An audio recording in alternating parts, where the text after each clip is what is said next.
चर्चा की थी मां सती के आत्मदाह की।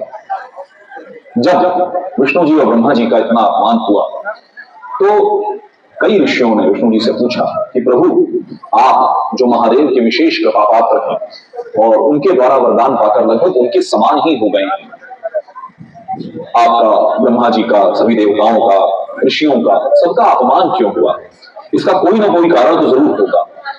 तो श्री हरि विष्णु ने कहा कि हे ऋषियों, प्राचीन काल में हुई उस घटना को आप लोग भूल गए हैं जिसमें ऋषि दधीची ने अपने मित्र सम्राट शुभ को शाप दिया था और मैं भी उस शुभ के संरक्षण के कारण अपमानित और शापित हुआ था। तो देवताओं ने, ऋषियों ने पूछा कि प्रभु, ये कथा एक बार पुनः हमको जानकारी में दें, समझाएं, बताएं। तो प्रभु ने बताया कि प्राचीन काल में जब ऋषि दधीची बड़े युवा थे तब उनके एक मित्र हुआ करते थे, राजा शुभ, सम्राट थे। उनके पिताजी भी सम्राट थे। तो स्वाभाविक रूप से थोड़ा थोड़ा अहंकार उनके मन में आ गया, पर दधीची जी ध्यान नहीं देते थे। दोनों लोगों ने साथ में विद्या अध्ययन किया और आश्रम से, गुरु आश्रम से जब निकले तो दोनों ने बहुत ज्यादा बातचीत नहीं की। फिर एक समय ऐसा आया कि ऋषि दधीची और राजा शुभ एक समय मिले। उस क्षण राजा शुभ ने कहा कि तुम क्या जानते हो, मैं राजा हूं और मैं प्रजापालक हूं, मैं सम्राट हूं, इसलिए तुम्हें मेरा सम्मान करना चाहिए, तुम्हें मेरे सामने झुकना चाहिए। पर ऋषि दधीची ने कहा कि ब्रह्म बल, ब्रह्म तेज, ब्रह्म ज्ञान, ब्रह्म तपस्या, ये सबसे ज्यादा बड़ी है। भक्तजनों, मैं आपके माध्यम से और हमारे YouTube और Facebook देख रहे साथियों के माध्यम से इस बात को अपने विशेषकर ब्राह्मण भाइयों, युवा बच्चों के साथ साझा करना चाहता हूं कि आज की तारीख में बहुत सारे ब्राह्मण युवाओं को लगता है कि सिर्फ अमुक जाति में उत्पन्न हो जाने के नाते उनका सम्मान होने लग जाएगा, और जब नहीं होता तो वो गलत रास्तों पर चलते हैं। कई बार गुंडागर्दी, बाहुबली, माफिया बनने के सोचते हैं और सोचते हैं कि बाहुबल से वो ब्राह्मणों जैसा सम्मान पालेंगे। और ऋषि दधीची ने जिस बात को बताया, कहा कि ब्राह्मण के अंदर का तेज जो है वो है ज्ञान का, वो है तप का, और ज्ञान और तप तभी प्राप्त होता है जब लगातार हम किसी विषय को मतते रहे। ऋषि दधीची ने जब कहा तो राजा शुभ ने उनकी बात को अनसुना कर दिया और अपनी सेना सामने खड़ी कर दी। ऋषि दधीची ने अपने तपोबल से गण खड़े कर दिए, उन्होंने खटाक से राजा को हरा दिया। राजा समझ गया कि ये तरीका नहीं चलेगा। फिर राजा ने नारायण की वर्षों तपस्या की। जब नारायण प्रकट हुए, प्रसन्न हुए, तब उन्होंने नारायण से वरदान मांगा कि आप सदैव मेरी रक्षा करें। अगर आप लोगों ने कभी शिव पुराण का उल्लेख मतलब थोड़ा बहुत पढ़ा हो या सुना हो तो ऐसा ही वर महादेव से बाणासुर ने भी मांगा था। वो कथा कभी विस्तार से अगर प्रवृत्ति चाहिए तब होगी। तो नारायण ने वरदान दिया कि ठीक है, मैं सदैव तुम्हारी रक्षा करूंगा। ये वरदान पाकर शुभ पुनः निरंकुश और अहंकारी हो गया और सीधे चला गया दधीची जी को अपमानित करने।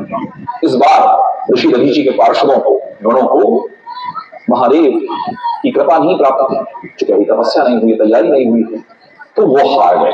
वो हार के पुनः ये समझ गए कि सारा मामला जो है वो तपोबल का है।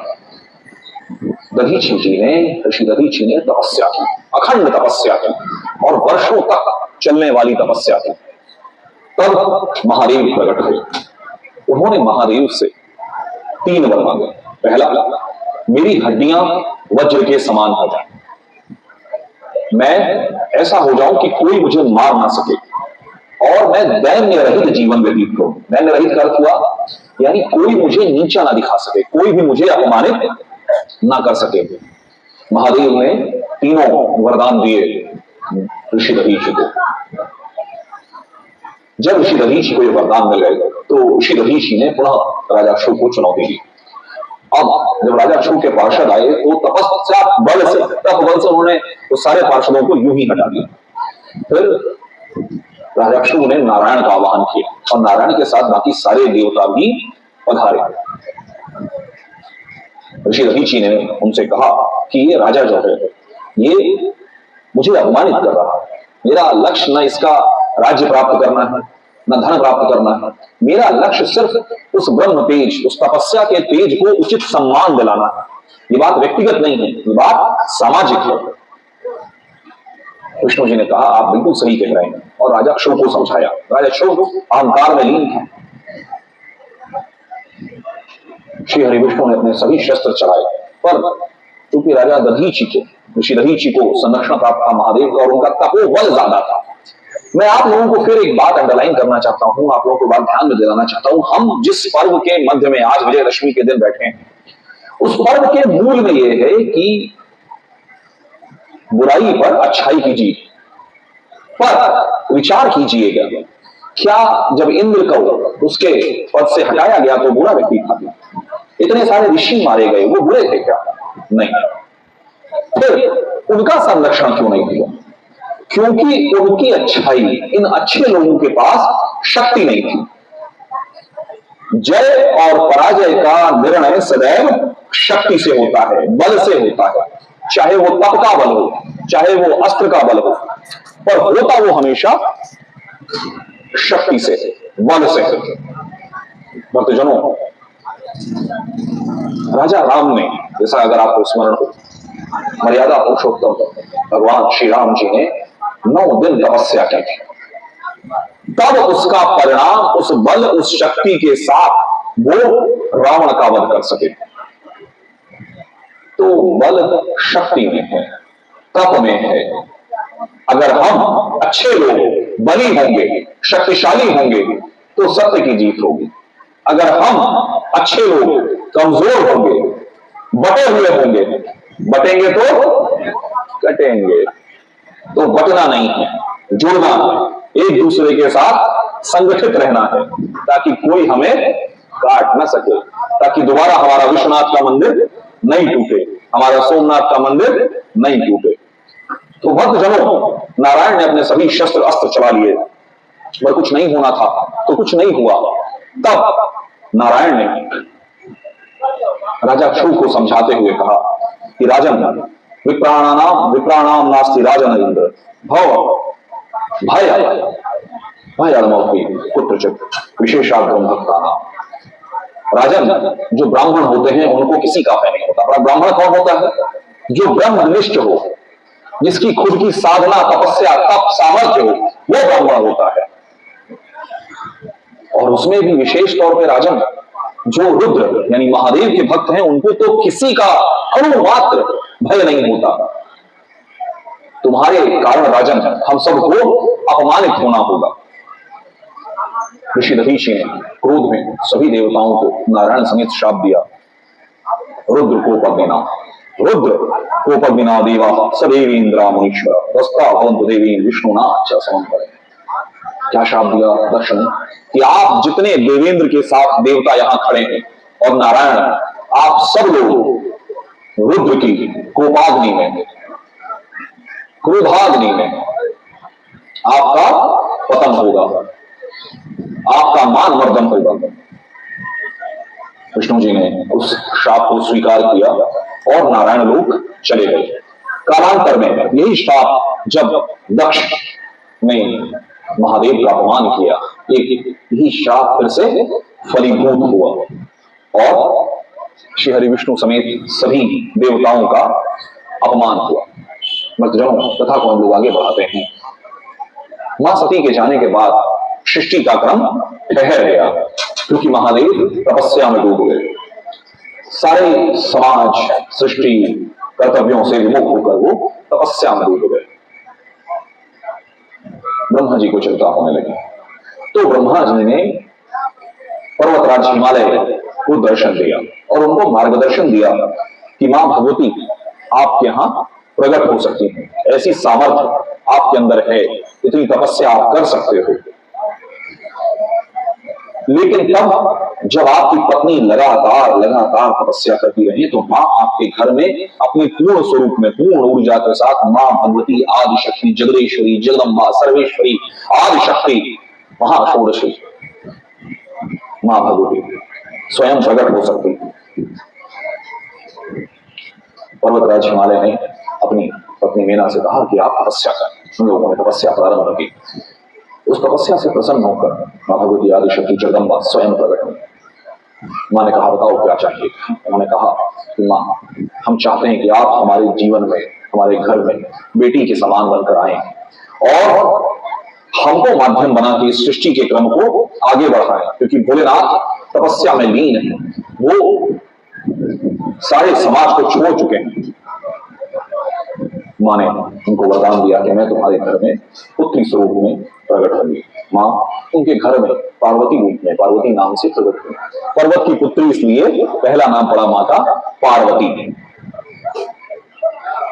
अगर आप चिंतन करें, सोचें, तो माँ का जो पार्वती स्वरूप है वो धैर्य का प्रतीक है। पर्वत स्थिर होता है, तो पार्वती हुई तो वो स्थिर है। वही माँ सती जो है वो अधीर है, उनके अंदर क्षमताएं बहुत है। जैसा अगर आपको याद हो तो कल भी मैंने बात बताई थी कि माँ ने 10 महाविद्याओं का दर्शन करवा दिया भोलेनाथ को। यानी इतनी सामर्थ्य थी कि हम कुछ भी कर सकते थे, वो कुछ भी कर सकते थे, लेकिन धैर्य नहीं था, ठहराव नहीं था, और धर्म को धारण करने के लिए धैर्य की अति अति अति आवश्यकता है। भक्तजनों, धर्म की परिभाषा क्या है? बस 2 मिनट आपका होगा। धर्म क्या है? धर्मो इति धार्यते। इस्लाम धर्म नहीं है, क्रिश्चियनिटी धर्म नहीं हो सकती, क्योंकि वहां बात ही नहीं होगी उन विषयों की। धर्मो इति धार्यते, धर्म वो है जो धारण करे। जैसे अग्नि का धर्म है जलाना, वैसे ही मानव का धर्म है सनातन।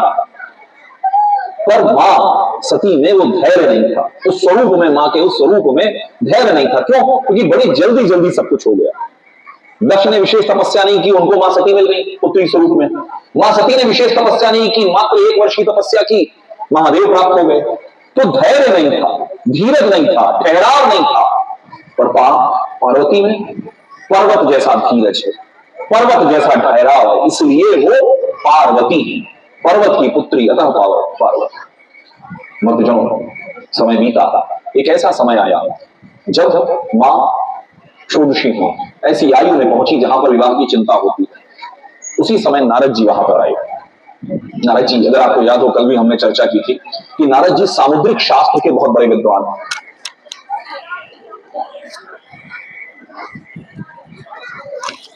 नारद जी सामुद्रिक शास्त्र के बहुत बड़े विद्वान हैं। तो पर्वतराज हिमालय ने कहा कि प्रभु, हमारी बेटी अब उचित आयु की हो गई है, इसका विवाह कैसे होगा, कैसे होगा, बताएं। तो नारद जी ने उनके हाथ की रेखाएं, मस्तक की रेखाओं को देखा और क्या कहा, इसका पति कैसा होगा? योगी, नग्नो गुणों कामी, मात्र तात विवर्जित, अमानो शिव वेशश्च पतिरश्चा किले वृषम। अर्थात इसका जो पति होगा वो योगी होगा, नग्न होगा, दिगंबर होगा, गुणहीन होगा, अकामी होगा, माता पिता से रहित होगा, अमानी होगा और अमंगल वेश वाला होगा।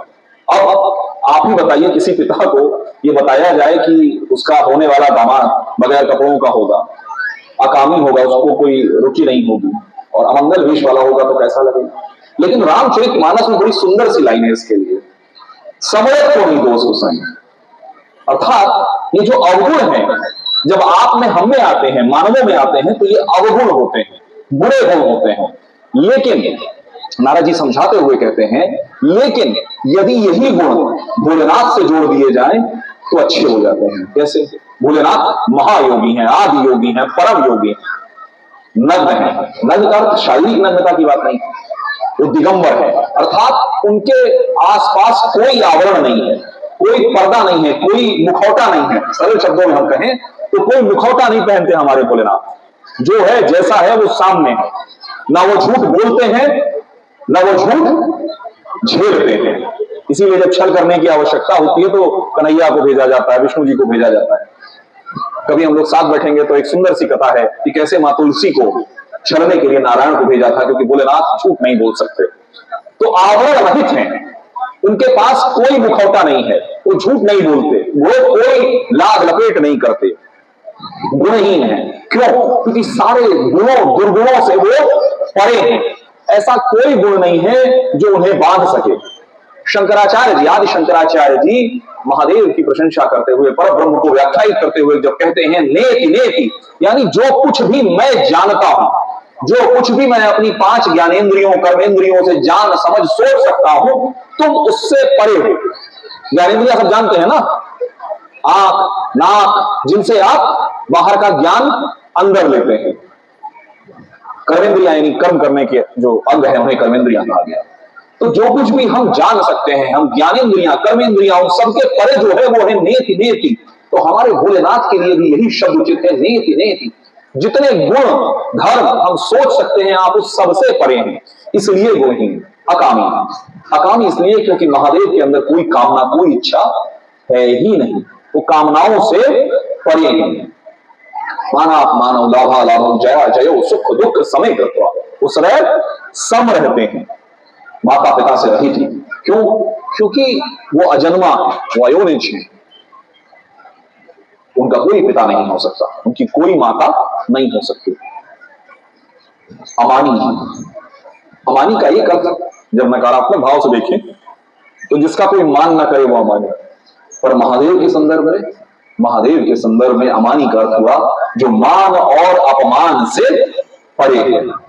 भक्तजनों, मैं अक्सर एक बात कहता हूं, वो लोग जिनके पास बहुत नाम होता है वो बड़ी जेल जैसी जगह पर रहते हैं, क्योंकि बहुत ज्यादा जब प्रशंसा होने लग जाए, लोग बहुत ज्यादा जब सम्मान करने लग जाएं, तो वो भी एक प्रिजन, एक जेल हो जाती है। क्यों? क्योंकि आपको उस सम्मान की आदत लग जाती है। सही कह रहे हैं ना? चिंतन कीजिएगा कि अगर रोज कोई आपकी तारीफ करे और किसी दिन वो चुप रह जाए तो आपको बड़ा कष्ट होता है। इसीलिए बड़े बूढ़े कहते हैं, ज्ञानी जन कहते हैं कि किसी के दिए हुए सम्मान में, किसी की दी हुई प्रशंसा में कभी फूलना नहीं चाहिए। क्यों? क्योंकि आप उसकी प्रशंसा के फिर कैदी बन जाएंगे। अगर वो हमारी प्रशंसा नहीं करेगा तो हमको सुख नहीं मिलेगा। इंग्लिश में एक फ्रेज आजकल बहुत सारे लोग कह रहे हैं, वैलिडेशन के चक्कर में मत पड़िए। वैलिडेशन यानी हम कहीं घूमने गए, उसकी 4 फोटो अगर हम इंस्टाग्राम और फेसबुक पे ना डालें तो हमको चैन नहीं मिलता। ठीक कह रहे हैं? क्यों भैया? If it is not on Facebook then it is not there. अभी गोपाल जी आपको याद है, पिछली बार हम लोग मां भगवती के दर्शन करने गए थे, तो महाराज जी, हम तो भगवती के दर्शन करने गए तो महाराज जी ने हमको चुन्नी प्रसाद के तौर पर दी, कहीं फोटो खींच लीजिए। हम तो काहे फोटो खींच रहे हैं? सारी बातचीत तो हमारी और अम्मा की हो रही है, हम अम्मा से मिलने आए हैं, अम्मा हमको आशीर्वाद देंगी, संरक्षण देंगी, इसमें सवा फोटो का क्या लेना देना? यानी फोटो इसलिए जरूरी है भैया, हम इसलिए कह रहे थे कि लोग फोटो, अब जैसे भैया को अगर अपना ईयरफोन नहीं दिखाएंगे, हाँ भैया कैसे पता चलेगा आपके पास ब्लूटूथ ईयरफोन है भैया का, है ना? ब्लूटूथ है, देखिए, इसीलिए यहां सामने से गए। तो सारी बातचीत हमारी और अम्मा के बीच की है ना, तो हमें फोटो फेसबुक पर क्यों डालना है? अगर आपकी फोटो से समाज को कोई लाभ हो रहा है तो बात अलग है, पर ये वैलिडेशन की जो इच्छा है, इंग्लिश में शब्द है वैलिडेशन। वैलिडेशन यानी आप जब कहोगे तो हम मानेंगे, यानी हम अमीर कब हैं? जब आप बोलो हम अमीर हैं। उसके लिए हम जिंदगी भर वो काम करेंगे जिसमें हमको कष्ट होता है। हम फालतू की नौकरी करके फालतू की गाड़ी खरीद रहे हैं, फालतू के घर में रह रहे हैं, क्यों? ताकि तुम, एक अनजान आदमी आके कह दे तुम बहुत पैसे वाले आदमी। ये है डिजायर ऑफ वैलिडेशन, ये है प्रशंसा की इच्छा कि कोई तो कह दे हमको कि हम बहुत पैसे वाले हैं। क्यों माताएं इंस्टाग्राम पर 40-40 फिल्टर लगा के अपने आप को सुंदर बना के फोटो डाल रहे हैं? ताकि कोई तो कह दे कि भैया तुम बहुत सुंदर हो, मैडम जी तुम तो 16 साल की लगती हो 55 साल के होने के बावजूद। सारा खेल इसी वैलिडेशन का है ना। महादेव इस वैलिडेशन के चक्कर से बाहर है, वो मान अपमान के चक्र से बाहर है। महादेव का वेश अमंगलकारी है। क्यों? क्योंकि वो चिता भस्म लगाते हैं। हमारे यहां स्मशान को सबसे अमंगलकारी कहा गया। क्यों कहा गया? वहां मृत्यु है। हमारे भोलेनाथ उस मृत्यु को ऐसे माथे पर बड़ा करके पहनते हैं। क्यों? क्योंकि मृत्यु और जीवन सिर्फ मन के भेद हैं। आत्मा अजर अमर है, नैनम दहंति पावक न चिन्हन्ति देयन्तापो न शोषयति मारुतः। आत्मा न जलती है, न भीगती है, न सूखती है। शस्त्र से काट नहीं सकते, अस्त्र से मार नहीं सकते। महादेव आत्मा का साक्षात स्वरूप है। तो जितने अवगुण बताए गए पार्वती जी के पति में, वो सारे गुण महादेव को छूकर समरथ गो नहीं दोष गुसाई, महादेव को स्पर्श करके वो सारे अवगुण गुण हो जाते हैं। एक चर्चा चल रही थी तो किसी ने हमसे कहा कि अगर फटा हुआ पैंट गरीब आदमी पहन ले, फटा हुआ पैंट अगर गरीब आदमी पहन ले तो लोग कहेंगे रख तेरी भिखारी की, कंगला जा। और वही फटा हुआ पैंट स्टार पहनता है तो इंस्टाग्राम पे 5,000, 10,000, 50 लाख लाइक मिल जाते हैं, स्टाइल हो जाता है। बाह्य ज्ञान के चक्कर में न पड़े, बाह्य सम्मान के चक्कर में न पड़े। अपना काम करना है, उसके लिए हमें जो आवश्यक है वो हम जरूर करेंगे। पर महादेव, फिर मैं कह रहा हूं, महादेव की कथा हम सिर्फ इसलिए मत सुने कि हम आज सुने, पंडित जी बोलते हैं हमको ठीक लगता है, अच्छा लगता है, इसलिए हम बैठे रहे। महादेव की कथा इसलिए सुने कि हम उस विचार को, उस भाव का 10% अपने मन में लेकर चले जाए। कोई जल्दी नहीं है, कोई जल्दी नहीं है, समय लगेगा। हम तो वैसे भी 84 करोड़ योनियों को मानने वाले देश हैं, धीरे धीरे बदलेगा, पर कुछ तो बदले, आज कहीं तो शुरुआत हो। तो भक्तों, इस कथा को आगे बढ़ाएं उसके पहले मैं, क्योंकि हम लोगों के पास समय कम है, द्वादश ज्योतिर्लिंगों तक हम नहीं पहुंच पाएंगे, तो हम आज आपके साथ वैद्यनाथ जी की कथा साझा करना चाहते हैं। इस कथा में थोड़ा सा व्यतिक्रम के लिए हमको क्षमा करें। आप सबको मालूम है कि रावण ने बहुत तपस्या की है शक्ति पाने के लिए, महादेव की कृपा पाने के लिए। रावण में लाख बुराइयां हो, लेकिन एक चीज है कि उसने जो ठाना प्रभु की कृपा पाने का, उसको उसने पा लिया। रावण ने बहुत तपस्या की, और मैं रावण के साथ कोई टाइटल सम्मान का नहीं जोड़ूंगा, क्योंकि रावण सम्माननीय नहीं है किसी हाल में। तो रावण, प्रद्युम्न भैया ध्यान से सुनिए, बैजनाथ जी कथा सुना रहे, आपके पड़ोसी भूलिएगा नहीं, पूरा ध्यान हमारे पास, खोइएगा मत, खो बहुत जाता है मैं प्रद्युम्न भैया। तो रावण ने तपस्या की महादेव की, महादेव प्रसन्न नहीं हुए। अब यहां पर देखिए, प्रेरणा देखिए। मैंने जैसा कहा था, जब दरवाजों की मैं ज्योतिषी हूं तो मैं लोगों को उपाय बताता हूं। मैं अक्सर कहता हूं कि किसी भी उपाय को शुरू कीजिए तो न्यूनतम जो समय माना जाता है वो 43 दिन का माना जाता है, और चूंकि 43 दिन में थोड़ा आगे पीछे हो तो मैं सबसे कहता हूं कि 60 दिन किसी भी उपाय को शुरू कीजिए। आप 60 दिन सिर्फ लगातार कर लीजिए कोई उपाय, उसका परिणाम आपके जीवन में आएगा, ये लगभग 99% श्योर। सही उपाय होना चाहिए। अब ये नहीं कि हम, आपके लिए उचित यह है कि आप महादेव पर जल चढ़ाएं और जा रहे हैं विष्णु जी पे रोज दिया जलाने, फायदा मिलेगा पर बहुत ज्यादा लॉन्ग टर्म मिलेगा। तो बहरहाल रावण से सीखने की बात यह है कि जब उसको सफलता नहीं मिली तो उसने छोड़ा नहीं, तपस्या करते करते समय बीत गया तो उसने छोड़ नहीं दिया कि भोलेनाथ नहीं आएंगे, हम आगे चलते हैं कौन और भगवान जी के पास। आजकल के लोगों के पास समस्या यह है कि 4 दिन जाएंगे हनुमान जी के पास, 5वें दिन जाने लग जाएंगे शिव मंदिर, 10वें दिन पहुंच जाएंगे देवी जी के मंदिर, और कुछ नहीं हुआ तो कोनो मजार में जाके चादर चूदर करने लग जाएंगे। क्या बोलूं, मतलब स्थिरता नहीं है। और हमारे यहां कहा गया कि जन्मों तक एक इष्ट की साधना चलती है, तब वो फलीभूत होती है, जन्मों युगों। रावण तपस्या करता गया, साधना फलीभूत नहीं हुई, तो रावण ने ये नहीं कहा कि चलो आज मैं भोलेनाथ को छोड़ के हनुमान जी को दिया जलाऊंगा, कोई चादर चूदर वाला तो ऑप्शन नहीं था मजार उजार का। रावण ने कहा कि मैं अपने इष्ट को बना के रखूंगा, उसके लिए मुझे चाहे जितना बलिदान देना पड़े, मैं बलिदान से नहीं चूकूंगा, मैं बलिदान नहीं रोकूंगा। उसने सर काटा। सोचिए, विचार कीजिए कि पहला एक सिर काटा, सिर काटा पुनः प्रकट हो गया। कहे तुमको क्या लगता है, तुम एक सिर झुका दोगे हम रुक जाएंगे, हम काटते जाएंगे। कहते हैं ऐसे उसने 9 बार सिर काटा। 10वीं बार जब सिर प्रकट हुआ तो भोलेनाथ ने हाथ पकड़ लेकर मान लिया, तुम्हारी भक्ति में सामर्थ्य है। उसको अतुलित बल दिया, उसके नाभि में अमृत स्थापित किया और एक तरह से उसको अमर और अजेय बना दिया। वो चला गया।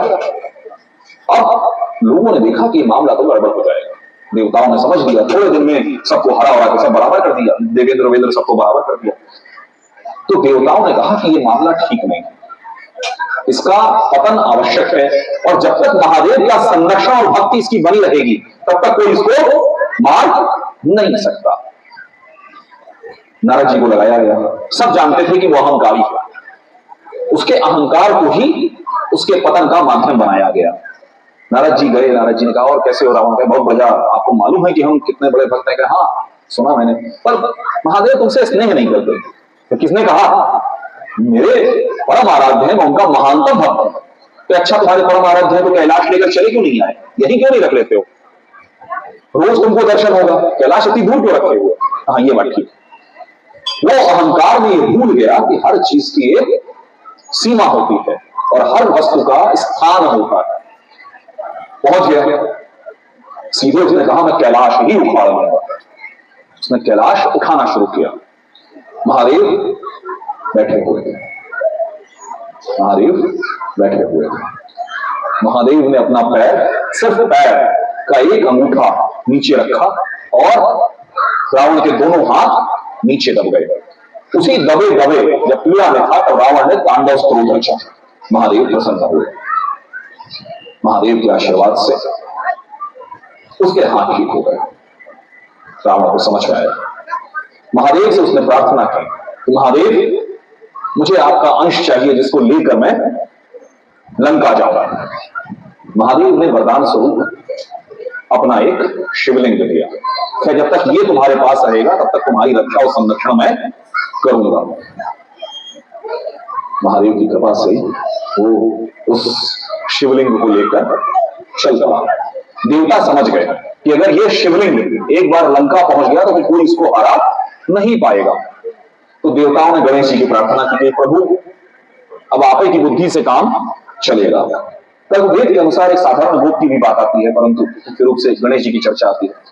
तो गणेश जी रास्ते में खड़े हो गए। नहीं आपके बैजनाथ ऊपर से चल रहा था नीचे की तरफ, यही रास्ता पकड़ा था, ध्यान रखिएगा भैया। वहां जब पहुंचा तो एकाएक प्रभु ने जैसा कहा था कि कुछ भी हो जाए इस शिवलिंग को धरती पर मत रखिएगा, वरना ये धरती इसको छोड़ेगी नहीं। एक बार महादेव की कृपा प्राप्त होगी तो क्यों छोड़ेगी? महादेव का साथ मिल गया। हम ही आपको सोचिए महादेव का साथ मिल जाए, साक्षात हमको मालूम हो कि महादेव है तो हम छोड़ देंगे क्या? तो वाली रावण ने कहा था कि गणेश जी ने ऐसा माया रची कि उसको रावण को बहुत जोर से लघु शंका आ गई और धीरे धीरे इतनी आने लगी कि उसे दर्द होने लगा। एक एक कदम चलना उसके लिए मुश्किल हो रहा था। तो गणेश जी बीच में गोप रूप में खड़े हो गए। तो क्या हुआ? तो हम रावण है, ठीक है रावण तो हुआ क्या? तुम कहा इतना कड़ा उड़ा रहे हो, ये हम शिवलिंग लेकर जा रहे हैं, इसको तुम पकड़ लो। हमको बहुत जोर से लघु शंका आई। अब गणेश जी बुद्धि के देवता है, याद रखिएगा। तो उन्होंने ऐसा बुद्धि उसकी पलट दी। इसीलिए हम लोग प्रथम पूज्य रूप में गणेश जी का पूजन करते हैं कि प्रभु जब प्रभु की कृपा आए, जब प्रभु की कृपा हमारी तरफ आने लगे तो संभाल लेना, कहीं हमारी बुद्धि भरम न जाए। और रावण को तो इतनी बुद्धि होती तो रावण का नहीं होता। गणेश जी ने कहा, वो रूप में गणेश जी ने कहा कि ऐसा है, हमको तुम अपना शिवलिंग दे लो और तुम जाओ आराम से लघु शंका कर लो। इधर रावण लघु शंका करने गया और उधर गणेश जी ने उसको रख दिया। कल्पवेद के अनुसार जो दूसरी कथा आती है जहां पे एक साधारण लोग था, वहां कहते हैं माया से देवताओं ने लघु शंका का बल इतना तेज कर दिया कि वो घंटों तक रावण लघु शंका करता रहा। पर हमको ये कथा ज्यादा प्रिय लगती है, जहां क्योंकि लगता है कि हाँ ये सामर्थ्य सिर्फ गणेश जी में है कि रावण जैसे परम ज्ञानी की बुद्धि को कोई अगर संभाल सकता है तो वो गणेश जी है। रावण ने